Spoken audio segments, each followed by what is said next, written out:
Hello and welcome once again to 177 Nations of Tasmania.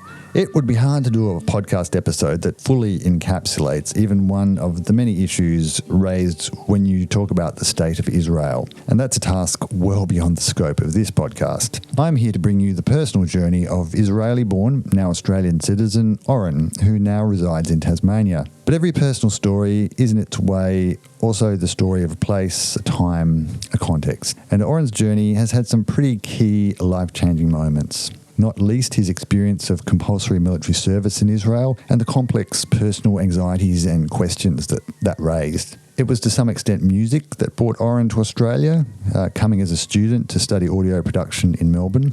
And he now works as a technical officer at the University of Tasmania's Hedberg Centre. But this is an incredibly brief summary. The full story has its fair share of twists, turns and big moments, which I will let Oren tell you for himself. Now, just a trigger warning that the conversation does briefly touch on suicide. I was born in Hulon. It's in the center of Israel.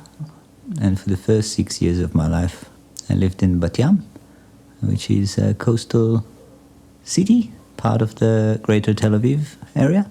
After the first grade, we moved to Rishon LeZion, which is further down the coast, further south. And that's where I spent the rest of my childhood until I took the plane at the age of 22 and moved to Australia.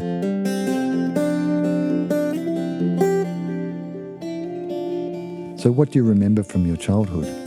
Yeah, I remember spending some time in my grandparents' apartment, my mum's parents, in Bat Yam, and counting cars from the window. And my grandma would give me this called in Bulgarian bokadikos.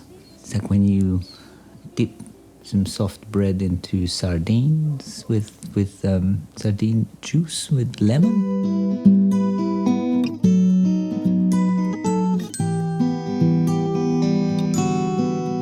The first war that I attended was the age of 6. We had that was in Bat Yam, and that was the first Gulf War, and there was transparent plastic sheets put all over the windows in the apartment. We had this shelter, which was an interior room in the house, and stocked up with essentials. And I was given a gas mask. I was really interested in space and stuff. And yeah, there were alarms every now and again, and we would get into the sealed room, they'd call it. They would say something on the radio, and we would sit there and play board games and wait until we could leave. My sister was 2 years old, and she was in a little transparent box. And yeah, my parents were it was the end of their marriage, so they couldn't argue when they had the masks over the face. Oh, right. So I found that quite relaxing. The only thing that worried me was my birthday party being cancelled. At that time, do you remember thinking that was all a bit strange, or was it something that you just got used to? It was completely normal. I mean, you just get introduced with things as you get to that age, I suppose. And that was it. There was a box, and there was the sealed room, and there was Saddam Hussein. And I thought his moustache was really ridiculous. So I wasn't really feeling threatened. But that was before anyone told me about the moustache fashion of the Second World War. So I wasn't feeling threatened. I just wanted to get on with my childhood, really. What was your grandparents' background? Like, what had they done before they retired, I suppose? My mum's mum, Ines, she died when I was 4 years old, and my mum was pregnant with my sister. She was born in Turkey to a big family, and she met my grandpa in Jaffa after they both made their separate ways there, looking for a new start after the turmoil of the Second World War. She spoke Ladino, which is a Spanish dialect spoken by Jews in that region of Turkey. When she came to Israel, my mom tells me she was working in a fuse factory and she did her military service. She met my grandpa in Jaffa through mutual friends. My grandpa Miko was a food merchant with a business in Jaffa, distributing wholesale food to grocery stores. And I remember the smells of the warehouse in the small side street of Jaffa. There's these large Hessian sacks and boxes on pallets. There's flour and spices and pickles and legumes and rice. There's a spice shop actually in central Hobart with the exact same smell. Anyway, he gave the business to my mum and my dad and my uncle, and then he retired. And he died from cancer a few years after I moved to Australia, but he was pretty lucid and happy until his last days. I remember he was optimistic, laughing, socially active human. He loved going for walks along the beach in Bat Yam with his friends and play backgammon. They'd spend the afternoon drinking arak, which also had a really distinct smell, and snacking on watermelon with feta cheese.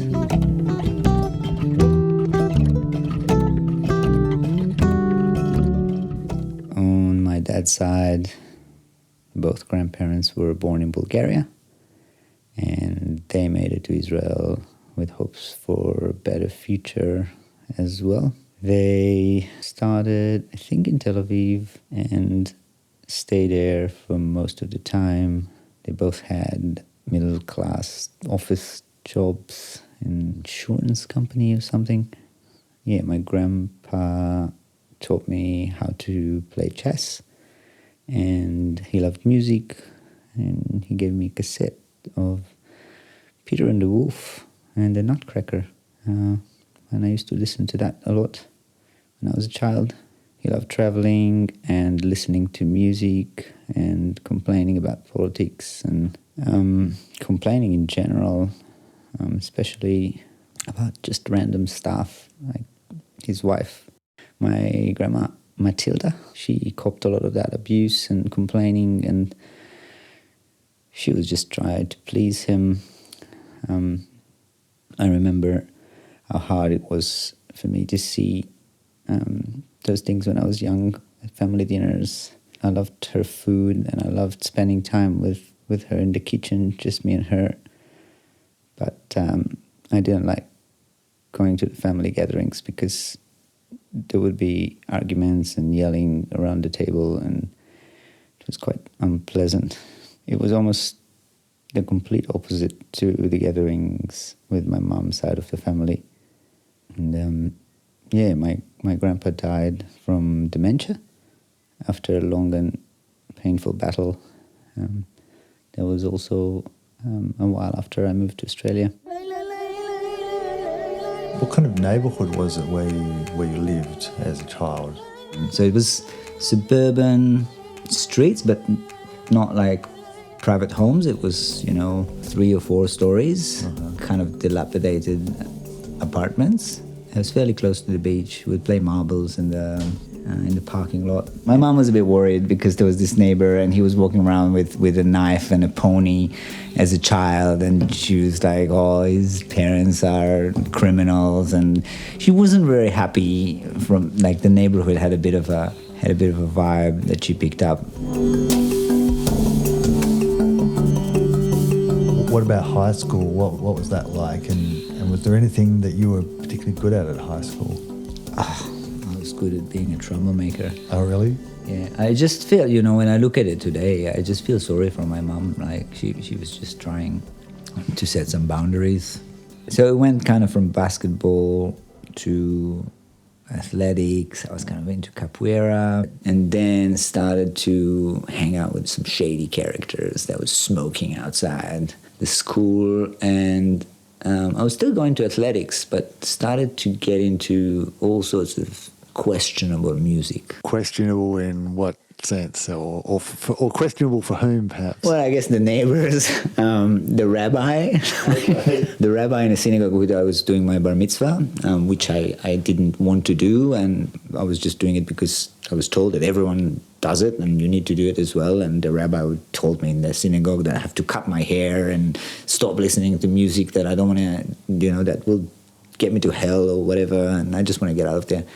So everything, as a teenager, everything the authority adult tell you to do, you do the exact opposite. So I went down the dangerous music path, and I had some good guidance because of my cousin. He gave me a nylon string guitar with 2 strings on it, and he was in a band, and he had all these Nirvana records and Metallica and Pink Floyd and King Crimson, and I would listen to that and I'd try to play stuff on the guitar.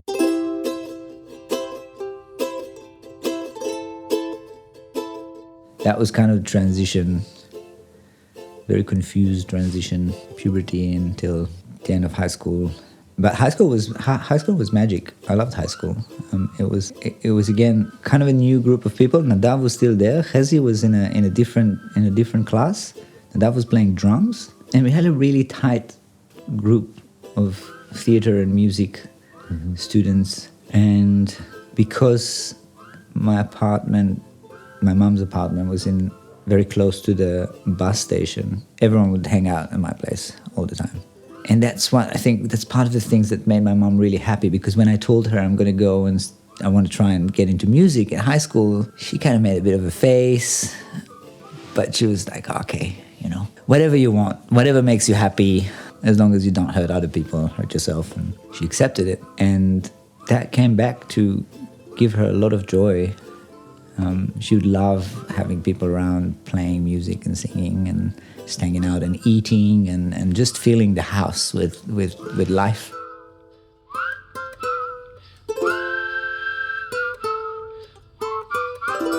I guess another turning point on the journey, Israel is a place where military service is mandatory for kids, I guess, when they get... I felt still like a child when I was 18 years old. Thought I know everything, but so you have to do military service. So as I went through the process of being in high school and having fun, in the back of my mind there's this looming deadline. Like, when I finish this, I will be a citizen, a civilian, for a very short period of time, and then my freedom will be taken away from me by the military. And I have to do that. And that was disturbing.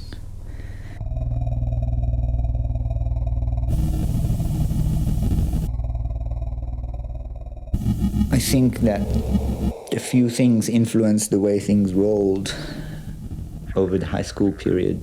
One of them is the music and the, people like Frank Zappa, Pink Floyd, these albums, The Wall, make you question democracy and state power and war and all these topics. And then, obviously in the state of Israel, you can't avoid these things. They talk to you about the Holocaust, and they talk to you about the ongoing war and the ongoing threat, and there's always someone trying to get you. But it didn't really feel like that to me as I was growing up in the suburb. It was just, always remember the heroes and remember that, I had to kind of, there would be some terrible things going around, but the neighborhood I grew up, there was more worry for me as a teenager to go around and be in the wrong place at the wrong time and get stabbed by, some other youth in a fight or something like that, something that you would have in Melbourne or in Hobart, anywhere else in the world.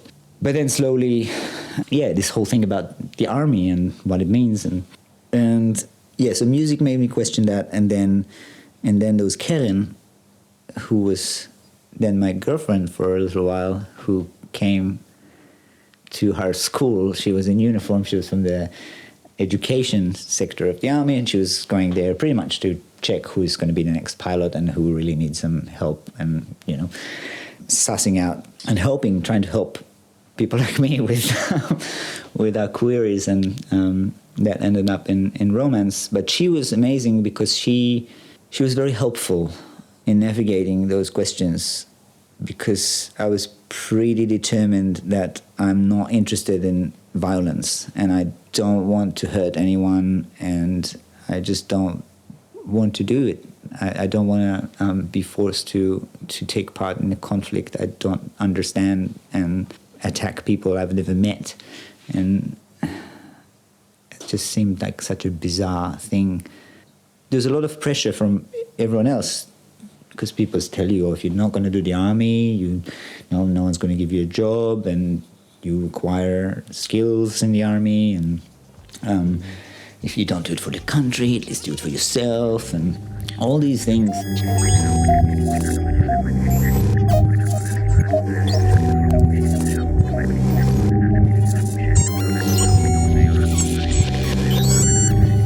As I was growing up, there were some buses exploding every now and again. So it wasn't uncommon that I heard about someone's friend that got injured, or someone that went to the army and lost an eye and lost a leg. And you'd hear that, it would be around. And sometimes you'd be very close to it. But it was the reality. So it wasn't a big deal. I guess there was a bit of a fear before going on a bus. Yeah, it was mostly don't get into that neighborhood, because on that neighborhood you get robbed, or like you get stabbed, or something like that.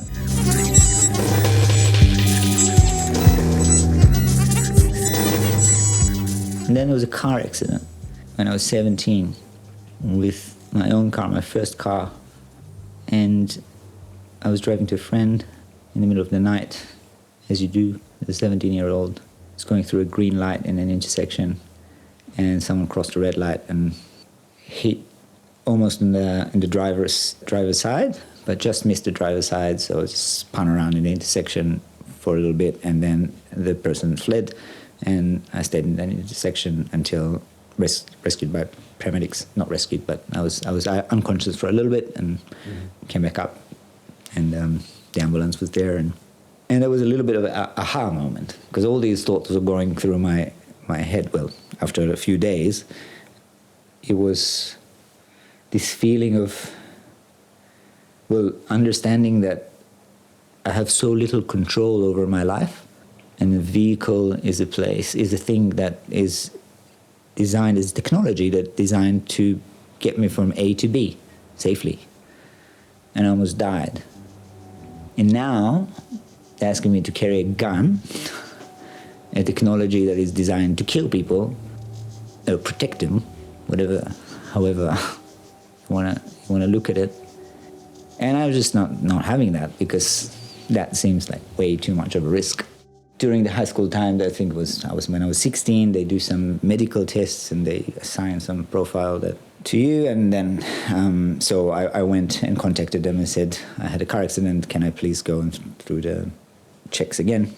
And I did, and they reduced the profile a little bit, but it still meant that it wasn't low enough to discharge me, or, I still had to go through the process. Yeah, and another thing that I guess contributed to those discussions at the time with friends and musings and worries was my civics teacher, who was very kind of covertly frustrated. He was teaching us the stuff that he had to teach us from the book about what is democracy and how does the system work, and the Westminster and judicial and policing, all that stuff. And then he was explaining about the state of Israel and putting in this religious twist to it. And we could tell that he was struggling to convey what that means and how that exists and how it's a thing. So it just prompted a lot of philosophical conversations about whether what we're asked to do is reasonable in this scheme of things, in this state, in this nation.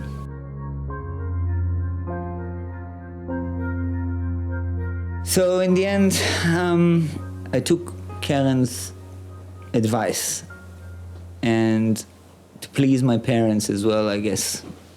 One of the things that Karen told me was, if you want to make a difference, you can't just run away. It's no good to anyone if you're standing aside and criticizing and, being a pacifist and whatever. People are just going to step on you. No one's going to care about what you're saying. If you look at the political discourse in Israel, it's all generals and army people, and it's like, you got to be in it to try and make a difference. And you might also learn something. So try and tell them about the weapon and tell them what you think, and maybe you find yourself in a place where you're contributing something to your country and you're also not compromising on your values and morals and all that stuff. So I started the initial training, went on the bus with all the, with all the other kids. And, it's a big drama there, and you get up and, you get through the chain, and the parents are crying outside, and the bus is going, and we went to this place. And this is because of my profile was reduced. I did the kind of the easiest initial training. It was 1 month. And the first couple of weeks was fine, or the first week was fine. People were breaking all around me, but I was kind of, okay with that idea of, people were yelling at me, and I had to dress up in 7 minutes, and we had 5 hours to sleep, and, there's just all this madness going around. And then the day arrived where we had to line up for the guns, and everyone were lining up, and there's an officer who made sure that everyone's waiting, and I just went to the corner and lied on the dirt and curled into a ball. And she came to me, she started yelling at me and saying to me, get up, and said, I want to see a psychiatrist. And I started crying. I was just like, I'm not having it. I don't want to have a gun. I don't want to kill anyone. I don't want to hurt anyone. I want to see a psychiatrist. And eventually she agreed, and they took me, and I saw the psychiatrist, and I told him everything. And he said, you have post-traumatic stress disorder. And I said, thanks. What happens now? And he said, you have 2 options. I can either discharge you, I'm 21, or I can give you a 45. And with that, there's a greater chance you won't have to carry a weapon. You might be close to your home. You'll be able to go and sleep at home. I can't guarantee these things, but you still have the chance to try and contribute something. But you have to go through the shooting range and the gun training kind of thing, because there's no such thing as a soldier without a gun. So after that, they've drafted me to the Air Force, which is the fancy uniform. People tell you get better food and all this stuff. It has this prestige and whatever. And they sent me to this base, and they put me in a job where I didn't have to carry a weapon. And that job had a lot of influence in the sense of managing a lot of people and interacting with a lot of people that were quite high, in high ranks, where I was just a simple kid. But they trusted me with computer systems, and had a sound background. I was good with computers. I got the hang over Excel and did some planning of human resources for the Air Force for 3 years. And I did learn a lot from that. Mm-hmm. That was my next question, was actually going to be, what did you think you learned from the experience overall? I think I learned about people that I would never meet anywhere else, and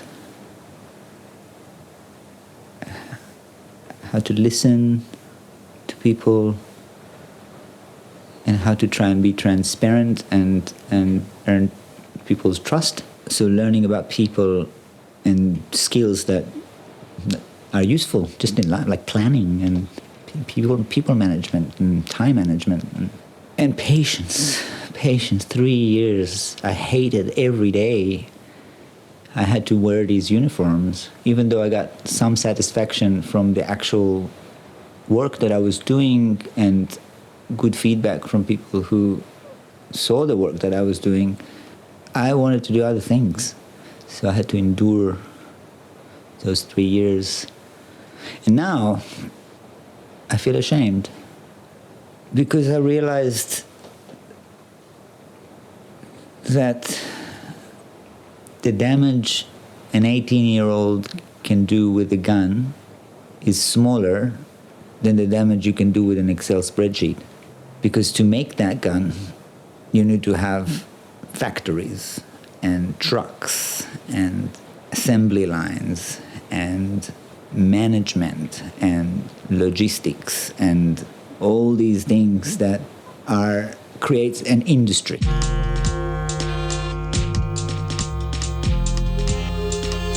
After the army, went back to the events company. I started working in this commercial music studio that was owned in Tel Aviv, that was owned by one of the senior sound engineers in the events company, and that was a dreamland for me. That was it. I made it. Like, I was making radio shows and recording and doing dubbing, like for animation, like just little commercial TV shows and diversity of things to do with sound and music. And when I finished the shift, I would have my band coming in, and we would rehearse, and we would play the music that I've been writing in my bedroom and transferring that into a studio environment with musicians. And all that time, I was talking to Tommy, who was in Melbourne, studying at SAE, kind of music production. What motivated you to leave for Australia? Was it just your friend, or were there other factors? Yeah, there were other factors. Well, I was looking at studying in an English-speaking country. Okay. And it seemed like New York and London, you know, like Europe and North America, there was just so much going on there that I didn't feel like I have something to bring to the table, that it's just such a busy environment that I would just get lost there. And I don't know anyone. And both, if you think of Europe and North America, these are places that are kind of like Israel, war-torn, and have all this history attached to them. And Australia, you know, you just hear about the kangaroos, really. Like, you know, I was watch National Geographic, and you see the kangaroos, and that's what you hear about, and that's what I knew. Melbourne sounds like a cool city. I've seen some pictures. There's not much, you know, that I knew about Australia. Yeah, so yeah, I just took the plane. Tommy came to pick me up from the airport in Melbourne, and we had a big reunion.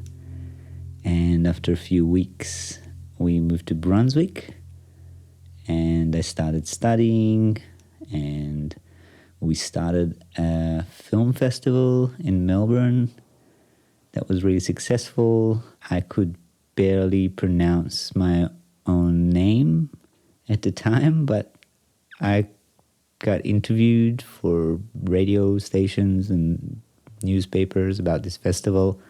And I met Kristin.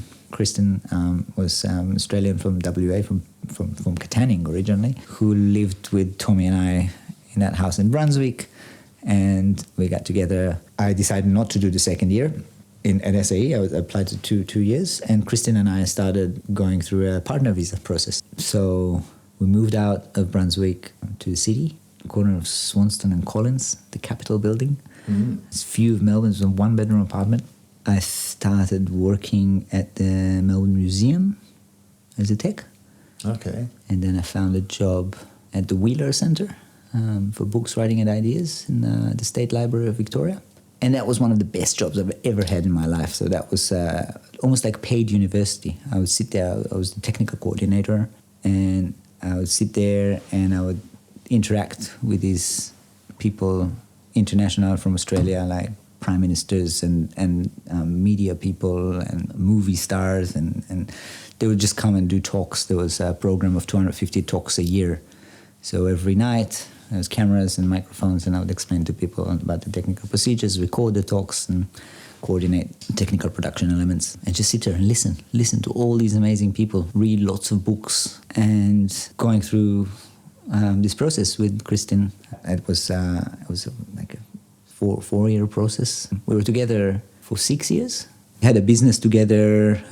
We did all sorts of sound recording things because we were studying the same thing. So we broke up, we stayed friends, and we were in touch till today. She taught me how to express my feelings in English. I did not know how to do that when I moved down here. I remember the citizenship ceremony. I was in, Christian was there, and my boss, Sarah, from the Wheeler Centre, was there. And that was because I was in Melbourne, the municipality, so the invasion day. That was the ceremony date, and that was done in the soccer stadium there. It was Etihad Stadium at the time, Marvel Stadium, I think it was today. And Adam Band gave me a wattle, and we had a picture of the Queen along with the Aboriginal flag, and it was all very confusing, and we had to say the thing, and then we were marched down to the field with all these soccer fans. Some of them can be described as hooligans. It was just, shouting at us to get back to our countries. Wow. While we were there to kind of stand up, before the game and sing the anthem. And I was not into singing at all after seeing that.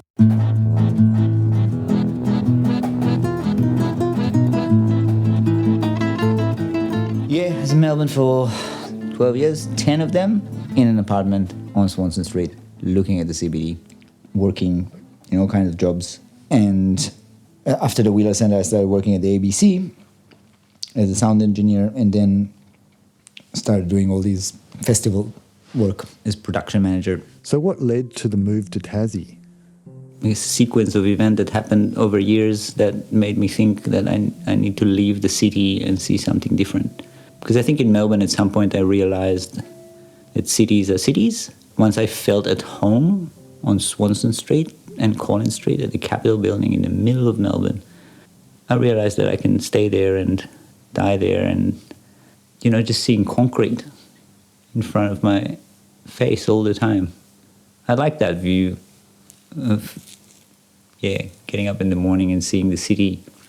But I guess meeting Danny was part of it, was a huge part of it, because she was the main drive of coming down. But before that, there was a moment that something switched in my head, and that was when I got a phone call from my friend Arthur, 2015, telling me that our good friend Yossi committed suicide. And Yossi was an immigrant like me, and he was a happy person, and also in the arts and entertainment scene in Melbourne. And that kind of made me stop for a second and think about what I'm doing. It was such an incredible phone call to receive that everything kind of stopped. And I was doing all the things I dreamt about doing before moving to Melbourne at that time. I was working for the radio, I was meeting all these famous people, I was in the music scene, I had good friends. Everything was kind of working. And Arthur, the friend who called after the wake and dealing with all this stuff that was to do with his passing, because I was the only person in the group of friends that could speak Hebrew. I did some communication with the family and took on a box of books of his, and his friends kind of found it interesting to talk to me because I've offered that window to where Yossi came from, but I didn't feel qualified to be that window, because we were just friends. And I met him in Melbourne, but he's a different person, and he decided to do that thing. And then Arthur asked me if I want to go climbing with him in the climbing gym, bouldering, which is a version of climbing without the ropes, short distances, mattress, very safe. And I went, and it was an instant match. I just I really enjoyed it. I really enjoyed the movement, and jumped on the wall and got better every time I went, and started going 3 times a week, riding my bike. And this is after not doing proper physical exercise for years. It just suddenly gave me this realization: I have a body, and that body is not going to be here forever. And I'm not doing much with it. Like, I'm doing stuff with my ears, and I'm walking, but that was a beginning of a discovery journey.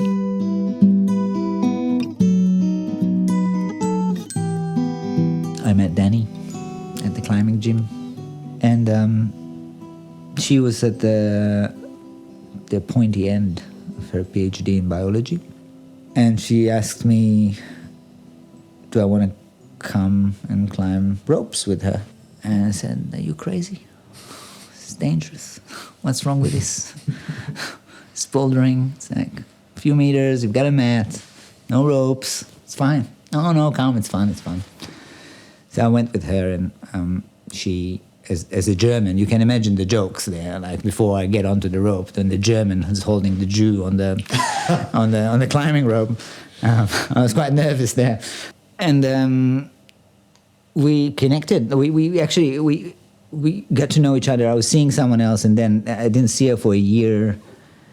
And then I went to this one of my favorite things to do in Melbourne. There was this Melbourne Symphony Orchestra free concert at the Sydney Myer Music Bowl. And it was 10,000 people sitting there, drinking alcohol, not stabbing each other, sitting down quietly, listening to classical music under the moon. And I went there, just going through this nasty breakup, and went to this concert, and Danny was there.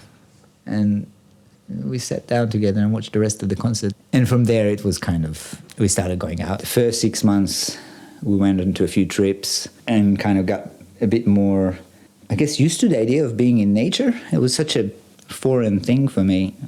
So it wasn't just about hanging in the air on cliffs, with winds and wildlife. And it was camping and the food and understanding what's okay and what's not okay, native species, plants, animals, navigation, and meeting all this climbing community, all these people who go there and climb. And then there was COVID, and COVID was kind of the final straw, being in that apartment in Melbourne with Danny, and like a butterfly in the cage, and she did her PhD on butterflies, and it was just it was just very sad times to see the city like that. And even though we were kind of keeping by, we had each other, and I would make hummus and she would make bread, and we would keep each other company and comfort and listen to the radio a lot. We couldn't do it at some point, and I was ready to start the next chapter.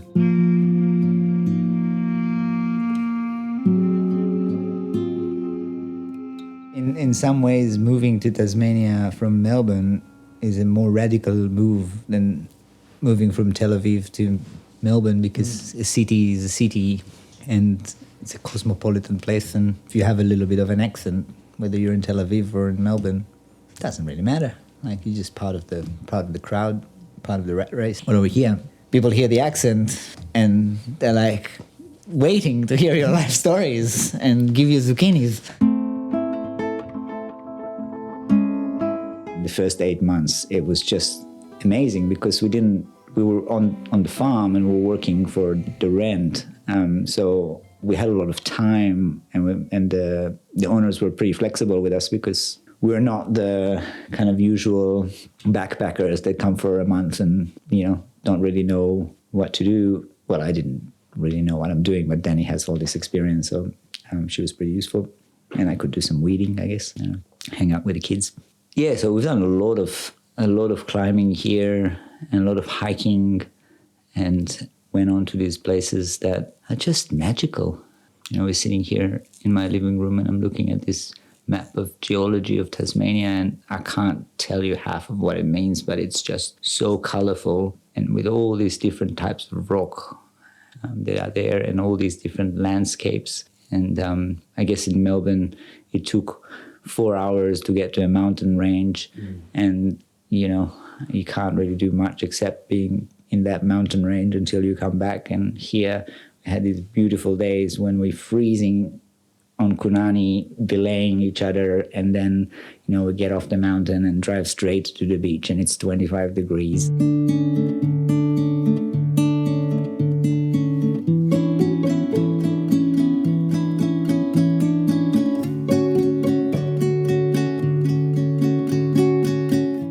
of came for the postcard, but when we met all these people, we decided that we need to find a place in Hobart and stay here. How did you get your current, well, tell me about your current job here and how you got that. Now I work at the University of Tasmania as a technical officer at the Hedberg, which is the used to be the Music Conservatorium. It's a beautiful, beautiful venue. It's kind of like the Sydney Opera House of Tasmania. Not many people know it's there, but there is a beautiful venue in the middle of the city, next to Theatre Royal, yeah, and amazing musicians that go there and play for me every day. And I do their sound, and they trust me with their sound, and I have a good time. Yeah, so during that woofing time in Cradock, I had a contract with Dark Mofo as a project manager, and I worked for them for a season. And ABC still had me, so I did a few casual shifts. The Country Hour with Tony Briscoe and a few other things. It was a very different ballgame than Melbourne. It was all this Triple J studios and the multi-million-dollar facilities, and over here they have kind of chickens and a studio and a half with some, yeah. And so what's changed since you've been in Tassie? Being closer to nature and being able to have more space to think and read and write and play and talk to people without feeling like I'm on some career race and I need to, get a mortgage or, we're paying rent and I still need to work. But don't know if I mentioned, but I spent 6 months cleaning toilets at the climbing gym here, working there. So, all these things change my perspective about the place. And I don't know if my every time there is a new media article about some new violent event that happened, it's just, it's so depressing, and it's so, and in a sense, it's what I've been hearing since I was born. Mm-hmm. The same stuff, same stuff in the headlines, violence and hatred and division and people saying terrible things about other people. And it exists in Australia as well, It's, it's being here is also having an Australian identity also means to be comfortable with the shame you feel about a place. So I'm pretty comfortable with the shame I feel about where I grew up. And I'm only beginning to learn the history of this place and the journey of the people that were here before and their struggles. So in the context of identity, I think that it's important to acknowledge that shame gives you quite a strong sense of belonging, I think even more than pride.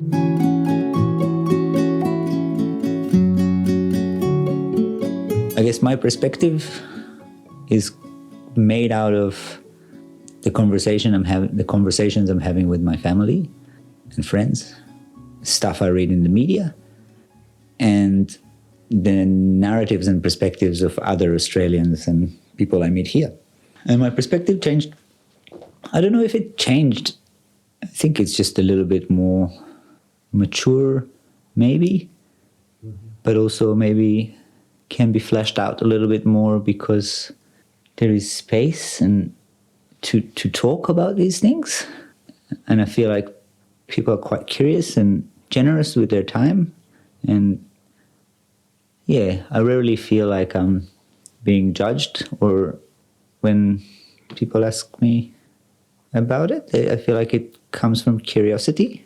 So final question, what would be the soundtrack to your life? The most important thing about music and what gives music meaning is silence. Because without the breaks, it would just be continuous noise. We would call it noise. So being in Tasmania, I think has been a good choice of a soundtrack. Because you can find that here. You can find moments of peace and quiet. And that gives meaning to all the music I hear in the conservatory and the beautiful music scene that is around in Hobart, and the records I have at home and the guitars and all these things. So Yeah, I think that the soundtrack of my life will be some sort of good balance between music and no music.